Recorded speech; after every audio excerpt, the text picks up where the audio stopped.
Arizona's junior senator insisting his state's crime rate is worse than it actually is, and Arizona's senior senator insisting his state's border problems are all the president's fault. In our number one story, it falls upon one Stephanie Germanotta, formerly of Manhattan's Upper West Side, to emerge as a voice of reason in Arizona's immigration hysteria.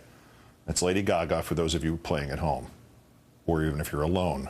But first, worried that the Constitution serves as a, quote, reward for undocumented workers, Senate Minority Whip Jon Kyl says he wants to hold hearings on whether to deny citizenship to the American-born children of illegal immigrants, despite what the Constitution says about that. Mr. Kyl still also peddling the myth that crime is the, quote, greatest threat posed by illegal immigrants. In some of these border towns that were thought to be susceptible to law-breaking of illegal immigrants, the crime is actually down. Crime in Phoenix, for instance, is down significantly over the last couple of years. Well, that's a gross generalization. Property crimes are up. Certain violent crimes on certain parts of the citizenry are up. Phoenix is a very large source of kidnapping. It's called the kidnapping capital of the United States. So there's a great deal of violence and crime associated with the presence of illegal immigrants. Except there isn't. According to the FBI, crime committed by undocumented workers in Arizona has dropped. The state's overall crime rate also decreased by 12% last year. As for Kyl's claim that Arizona is second to Mexico City in kidnappings, PolitiFact lists that as false. The FBI and Interpol are unable to substantiate the claim. As for Arizona's senior senator, the guy who was for amnesty before he had a tough primary on his hands, he has a new political ad out blaming the president for border problems. Meanwhile, speaking on behalf of the sane Lady Gaga, the pop star refused to cancel her own concert in Phoenix over the weekend, even after receiving pressure from fellow musicians. I got a phone call from a couple really big rock and rollers. We'd like you to boycott Arizona. And I said, you really think that us dumb pop stars are going to collapse the economy of Arizona? I'll tell you what we have to do about SB 1070. We have to be active. We will peaceably protest this state. Because if it wasn't for all of you immigrants, this country wouldn't have. She said something about the Bay City Rollers. Joining me now, Congressman Raul Grijalva, the Democrat of Arizona. Congressman, thanks again for some of your time tonight.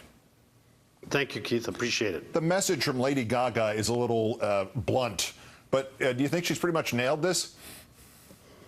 Well, yeah, I think part of the issue is that, and we've asked for that musicians and concerts return to Arizona, because we have to help galvanize opposition to this. And if I thought that Brewer and Kyle and McCain would respond to economic pressure, I would tell them not to.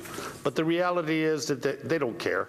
And so maybe the strategy is now to utilize the constituencies that big musicians have to help us change the politics on the ground. Practically speaking, Mr. Kyle and Senate Republicans can't hold Judiciary Committee hearings without the approval of the Democratic chair, Senator Leahy. But is this the next set of immigration talking points for the GOP, dangling this prospect of repealing the 14th Amendment? Yeah, I find it so ironic. Yeah. You know, Arizona's the petri dish. They're going to try everything here. And if people don't understand that after 1070, they should better. So we found that 1070 and the preliminary injunction violates the Constitution. Senator Kyle is saying that's okay. Let's violate the Constitution one more time by violating the 14th Amendment. I find it so interesting that strict constitutionalists, whether it's Kyle, McCain, Brewer, the Tea Party, find that the Constitution can be malleable if it fits their heads. You're either for the Constitution that you swore to uphold, or you're not. And it's politics. It's useful, destructive politics that they're using, and they have to continue to use that till the midterms.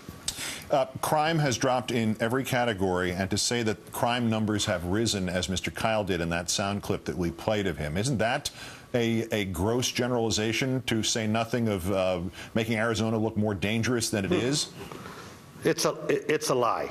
And any things I ask for in terms of economic sanctions or anything else pales compared to them talking about beheadings, kidnappings, death. Anytime you walk on a street in Arizona, they've caused more to depress the economy in our state than anybody else. And it's a lie. Yeah. It's a lie. Well, where's the Democratic pushback in this? Why aren't more people calling out Mr. Kyle and Governor Brewer, who was the first one who brought up this beheading thing, and then they walked it back? Well, we didn't mean people in the Arizona desert are being beheaded, and we don't really know where they are, but we've heard these stories. I mean, other than letting these people stew in their own falsehood, as Mr. Kyle should be today, where's everybody pushing back on this? You know, and that's the problem. You know, you kind of feel isolated. You here in Arizona, you question them. Nobody else jumps in, particularly the Democrats, and because of the timidity and the fear that this could affect an election, I'm not telling people to agree with me on my position. Let's be consistent on the facts. And the facts tell us that Kyle, McCain, Brewer, in terms of violence and crime at the border, are not telling the voters the truth. It's good for campaign material. It's good for Senator McCain. How does it translate to actual policy for Arizonans? I think it's to their advantage to keep the system broken so that nothing is done. They can continue to use immigration all the way through the midterms as a wedge issue that divides and makes this whole conversation about immigration ugly and us against them, and it works to their favor.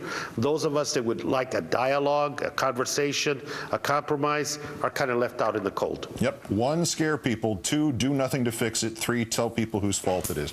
Congressman Raul Grijalva of Arizona, as always, a pleasure, sir. Thank you. Thank you.